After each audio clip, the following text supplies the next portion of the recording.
com esta conversa chegamos finalmente à espécie número 50. Ah, Zé, já vamos em meia centena. Isto É foi verdade, sempre a andar. já só nos faltam mais 450. Vai, olha, nem sei muito bem até onde é que isto vai, mas pronto. Ah, mas para já, olha, 50 já cá cantam. É Até verdade. parece que estamos a falar de aniversários. Curiosamente, vamos falar de uma ave que não tem assim grande coisa de canto, não é? Canto, de canto não, mas tem outras Faz outros informações barulhos. interessantes. Faz outros barulhos. E tem outras informações interessantes para contar. Ora bem,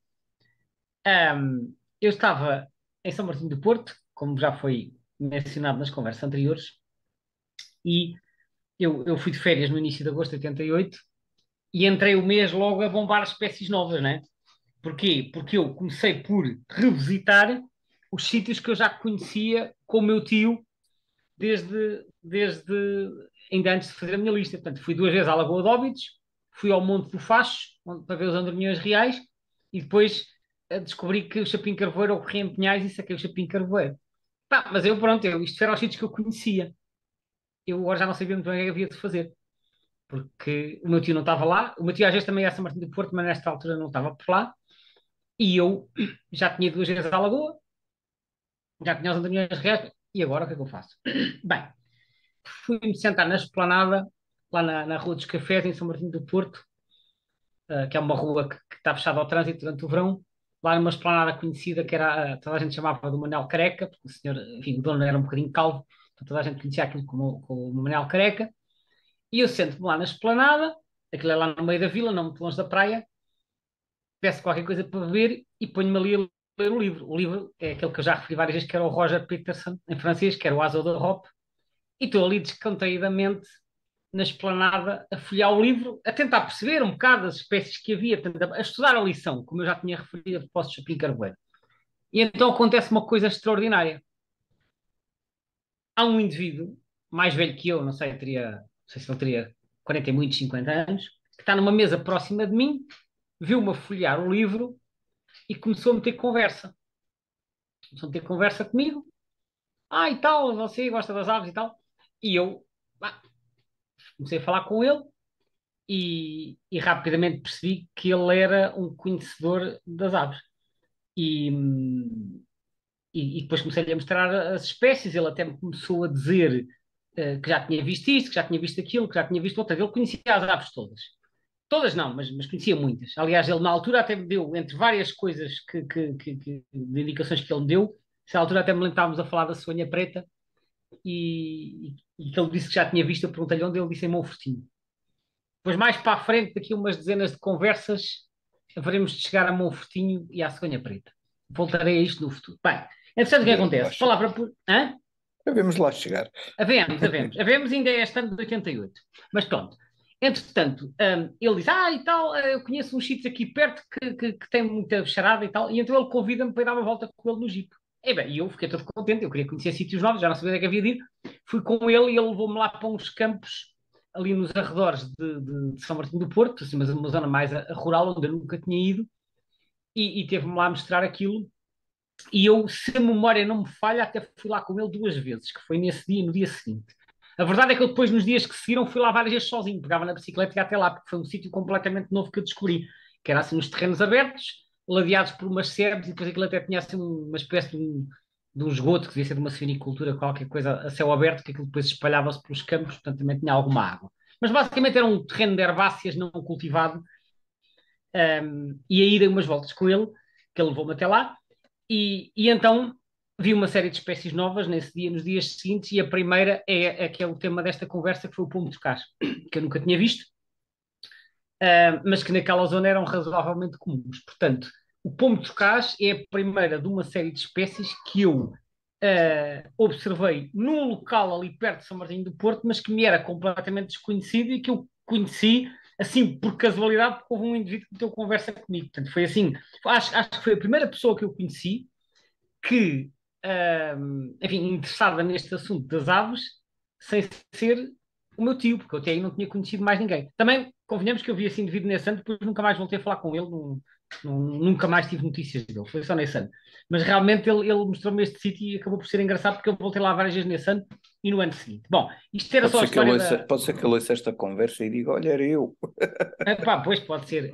Enfim, isto já se passou há 40 anos, 40 não, 35 anos, e o senhor era bastante mais velho que eu, portanto, nem sei sequer se ele é vivo ou não, não me recordo que idade ele teria, mas ele teria, como disse, tinha para uns 50. De qualquer forma, foi assim, foi uma situação fortuita, mas que acabou por proporcionar algumas espécies novas. Bom, isto a propósito da história do Pomo de Cás, que realmente eu depois me apercebi que naquela região de São Martinho do Porto, e concretamente nessa zona agrícola, que era um campo agrícola com sebes, viam-se ali os pombos trocados a voar para trás e para a frente e a pousar nas sebes, que é um tipo de habitat que eles gostam, né? Eles vão se alimentar nos campos, mas gostam de ter algum arvoredo próximo para se poderem alimentar. Também não O é pombo, incomum encontrá-los em meio urbano. não, mas sabes que isso é um fenómeno relativamente recente. Ou seja, recente na Península Ibérica. No resto da Europa, nós vamos a outros países, e quando eu digo no resto da Europa, é dos Pirineus para lá. É relativamente frequente nós encontrarmos pombos trocados e uma série de outras aves que caçam, acima de tudo, os florestais. Não é raro encontrarmos em parques e jardins, em parte porque têm árvores muito mais frondosas do que têm os nossos parques e jardins, em parte talvez porque cá durante muito mais tempo foram mais perseguidos. Ainda são, mas são menos. A verdade é que desde há umas, não sei, 3 décadas, talvez, 2, 3 décadas, eles começaram-se a tornar cada vez mais urbanos. Mas isto é uma novidade, não era assim. E em Espanha a mesma coisa. Sabe-se que em Espanha, até há coisa de 50 anos ou assim, a espécie não era nada frequente em zonas urbanas. Portanto, eles acabaram por se urbanizar um pouco. Como disse, talvez por causa de terem passado a ser menos perseguidos, isso tenha contribuído para eles se começarem a aproximar um bocadinho mais das zonas onde estão as pessoas.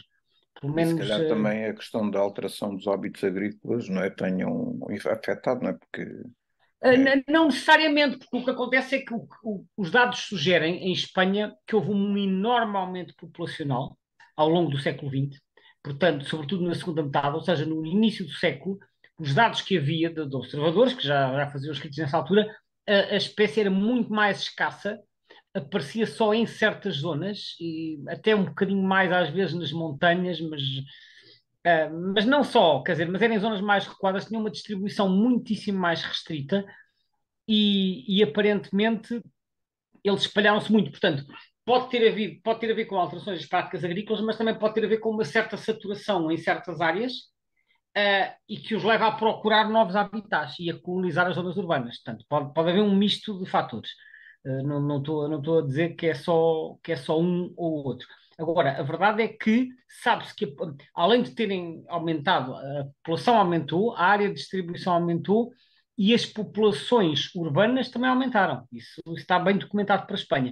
Em e essa Portugal, tendência para crescer ainda se mantém? sim, sim.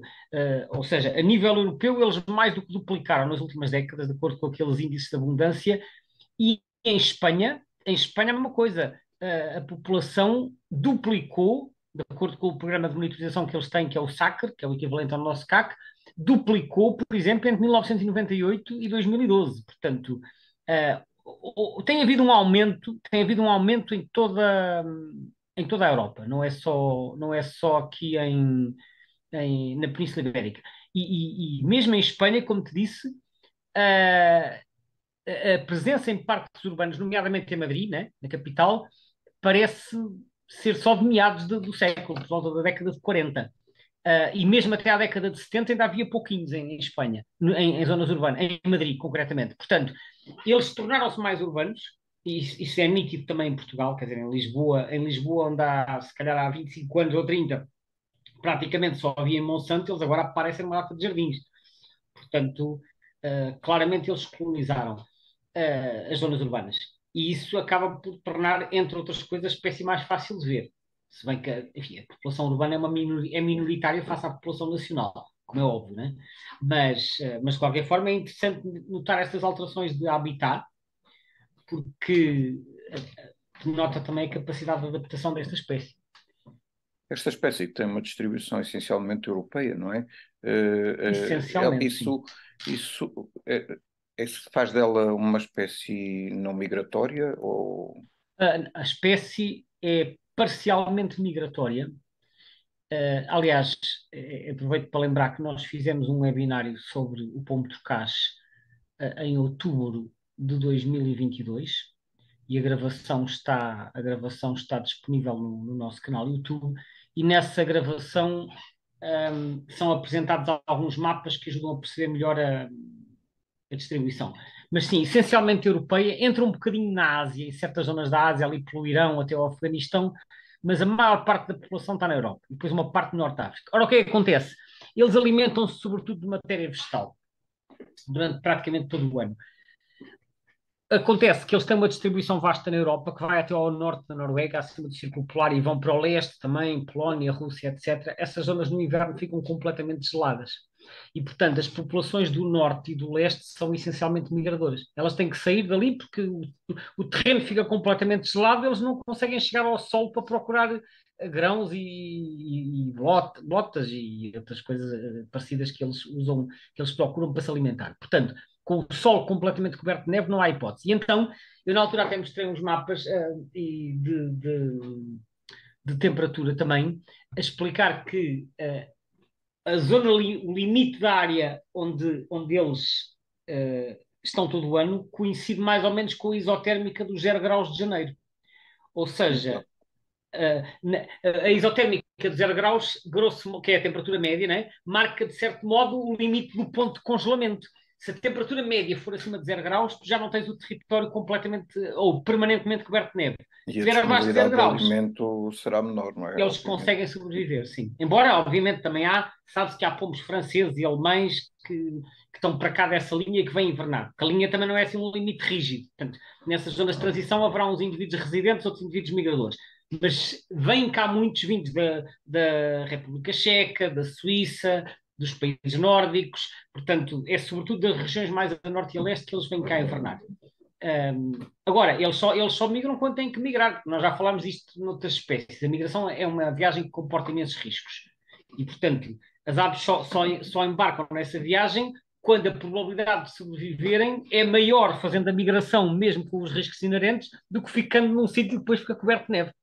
Porque aí tem menos hipóteses.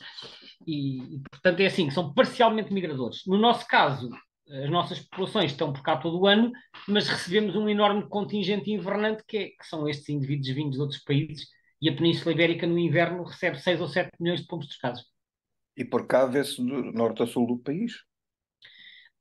Vê-se, embora haja algumas assimetrias, certas zonas, por exemplo, do litoral sul, ali na costa alentejana, de antes não ocorriam. Eu acho que eles agora ocorrem, mas em números muito reduzidos.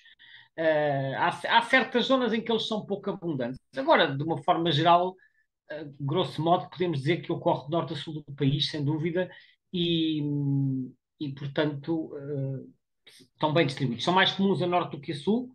Portanto, no Alentejo são um bocadinho mais escassos, embora também se veja, e depois, só que no inverno inverte-se a situação, porque os invernantes vão quase todos para o Alentejo, que eles gostam muito das bolotas das azinheiras, e então as zonas de azinheira e algumas zonas de sobreiro é onde vem invernar uma grande parte dos pombos trocados que vêm de outros países europeus.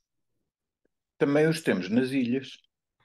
Também os temos nos Açores e já tivemos na Madeira. Na Madeira tivemos uma subespécie, não é o mesmo pombo que ocorre na Madeira, que é o pombo trocaz, que é o Columba trocaz. Havia uma subespécie do nosso pombo trocaz, que era Columba palumbos madeirensis, que chegou a ser visto e descrito, e até há um exemplar preservado no Museu Municipal do Funchal, mas o último registro data de 1900 e penso que 24, se não me engano, portanto há praticamente 100 anos. Dá-lhe o estatuto de regionalmente distinto, não é verdade? Só não dá esse estatuto porque as subespécies, de uma forma geral, não são avaliadas. Mas se fizesse a avaliação, para a Mas subespécie não era. como espécie, Não, para como todos os efeitos, espécie. deixou de... Para a Madeira, como espécie, sim, regionalmente distinta. À partida será. Teria que consultar o livro vermelho, mas à partida faz todo o sentido que seja isso. No caso dos Açores, eles ocorrem nas ilhas todas, até são bastante comuns, especialmente na Ilha Terceira, por exemplo, são bastante numerosos. Ocorrem nas ilhas todas. No entanto, há uma curiosidade, é que no grupo ocidental, que é os Flores e o Corvo, não havia pombo turcaz até ao virar do milénio. A presença de pombos turcaz aí parece ser relativamente recente, tem para aí 20 anos. Se calhar, sei lá, foi um movimento de dispersão a partir de outras ilhas, chegaram lá alguns e começaram a colonizar aquilo. A verdade é que agora há pombo turcaz nas Flores e no Corvo. Portanto, é assim a curiosidade. Mas são mais abundantes no grupo central e também no grupo oriental.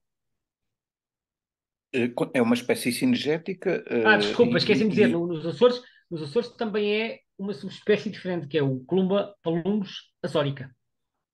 ok. Sim, E a é uma nossa, espécie. Sim, a nossa de Portugal continental, nossa continental, exato. deixa-me cá confirmar, mas eu acho que é Columba palumbos, sim, Columba palumbos, sim. Ok. Uma questão, esta que não deixa de ser curiosa, é que isto é uma espécie cinegética, que tem, portanto, aumentado a população, contrariando um bocado aquela ideia pré-concebida de muita gente de que a caça é uma desgraça e destrói tudo. Pois, aliás, eu gosto de dar o exemplo do pombo turcaz quando se fala da questão das rolas, porque a questão das rolas, portanto, da rola brava, que é a Streptopelia turtur, como sabes, há muitos anos que se pedia a suspensão da caça à rola, e agora até existe uma moratória, portanto, a caça em Portugal está suspensa, salvo erro, até 2024. Acho que foi 3 ou 4 anos de suspensão. Agora não me recordo, acho que 2024 ainda está incluído, acho que foi Acho que é, 2021, pois, acho que é de segundo. 21 a 24. Primeiro foi um ano e depois foram mais 3, se não estou em erro. Agora, é claro que eu que nunca cacei na vida, portanto, eu não tenho qualquer simpatia pela caça, portanto, não estou aqui a defender caçadores, nem estou a defender ninguém, mas eu já escrevi isto no caso da rola. Eu acho que é um erro pensar que a caça é a fonte de todos os males e que acabando com a caça que as rolas de repente vão aumentar. Até porque as rolas têm diminuído muito mais nos países onde não é caçado. Países como a Holanda e o Reino Unido.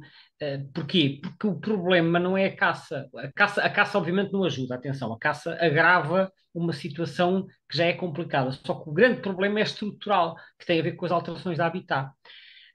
E, portanto, o pombo turcaz, que também é caçado, pelo contrário, tem aumentado imenso. Ora, se o problema fosse a caça, então o pombo turcaz estaria a diminuir tal como está a diminuir a rola. O pombo turcaz é caçado e, aliás, ainda no ano passado vi também uma partilha numa rede social de uma... Acho que era um vídeo filmado por uns portugueses, mas filmado em Espanha, que tinham feito uma caçada que também tinham abatido milhares de pombos. Era assim uma coisa, e obviamente muita gente ficou indignada com isso, porque era assim quase um massacre. Mas a verdade é que, com toda a pressão de caça que existe, o pombo de casco continua a aumentar. Atenção, tal como eu disse nas rolas, não devemos cair na asneira de dizer que a caça é a fonte de todos os males e que acabando a caça o problema fica resolvido. Também não vamos cair no extremo oposto de dizer, tomar como exemplo do pombo de caça, e estão a ver, a caça afinal não faz mal de nenhuma hipótese. Claro. Também, ou seja, também não devemos entrar por essa demagogia. Não, não, é óbvio. Este argumento serve para Qualquer os dois lados. posição extrema normalmente é Não, uma o que má acontece é, posição. estas equações são sempre complexas. Quando eu digo estas equações, tem a ver com os fatores de ameaça, os fatores limitantes. Normalmente, para a maioria das espécies, há vários fatores limitantes a atuar em simultâneo, que inclui a caça, inclui as alterações de habitat e depois incluirá a competição com outras espécies, a perturbação, as alterações climáticas, e mais uma série de outros fatores, dependendo das espécies. Portanto, nós não conseguimos isolar um dos fatores. E como não conseguimos isolar, não conseguimos medir o seu efeito. Podemos fazer algumas suposições. Agora, é evidente que estes dois exemplos, do pombo turcaz e da rola, mostra que a caça não é o único fator, nem para o bem, nem para o mal. Portanto, ou seja, porque duas espécies que são ambas intensamente casadas há muitos anos, uma está a aumentar fortemente em Portugal, em Espanha e na Europa toda, e a outra está a diminuir fortemente. E mesmo agora que se suspendeu a caça à rola, também ainda não há evidências de que isso tenha tido algum efeito, que aliás eu na altura perguntei, então pronto, suspende-se a caça à rola, e depois daqui a 3 ou 4 anos fazemos o quê? Como é que se vai medir? É que eu acho que ninguém está a medir nada. Eu acho que há uma enorme falta de dados, portanto, seria essencial acompanhar isto. Agora, a verdade é que os pombos turcasos têm conseguido superar todas essas adversidades e continuam a aumentar e até se aproximaram mais das pessoas, como eu referi, porque passaram a ocupar estas zonas urbanas. embora em zonas urbanas eles se deixam ver muito mais perto do que em zonas rurais. Isso acontece com os melros. Num parque urbano, tu consegues te aproximar de um melro ou de um pombo de casa a uma distância que no campo não consegues. Olha, eu lembro-me há uns anos estava em Salamanca, portanto, que é uma cidade espanhola, não muito longe da nossa fronteira. E, essa altura estava num jardim público, uma coisa pequena, e estava uma árvore no jardim, uma resinosa qualquer, e para aí 3 ou 4 metros por cima da minha cabeça estava lá um ramo e estava lá um pombo de casco pousado a olhar para mim. Enfim, não foi em Portugal, foi em Espanha, Curiosamente, mas de qualquer forma mostra bem, quer dizer, à distância é que normalmente vês aqueles pombos domésticos. pois, curiosamente, esta é mais uma daquelas espécies em que na listagem dos predadores aparece o tradicional gavião, não é? Que é sempre O Açor também é capaz de os apanhar, assim. açor, o gavião, e eventualmente, no caso dos pintos e dos ovos, também gralhas ou corvos, Pois, e o, esses e o são gato, e o oportunistas. gato doméstico. Pois, o gato doméstico que apanha facilmente as aves que andam aí a passear pelo chão, que ainda consigam voar mal. Portanto, Sim, isso, sim, as crias são sempre facilmente vítimas de predadores terrestres. exato. Bom, com isto terminamos então mais uma conversa. Gonçalo, muito Tem que ser. obrigado. Obrigado, Zé. Temos de deixar sempre tema para a segunda volta, senão depois Já queremos dar a sabemos, sim. segunda volta e não temos tema. Até à Exato. próxima, Ok, então. foi um Obrigado prazer. a todos. Obrigado.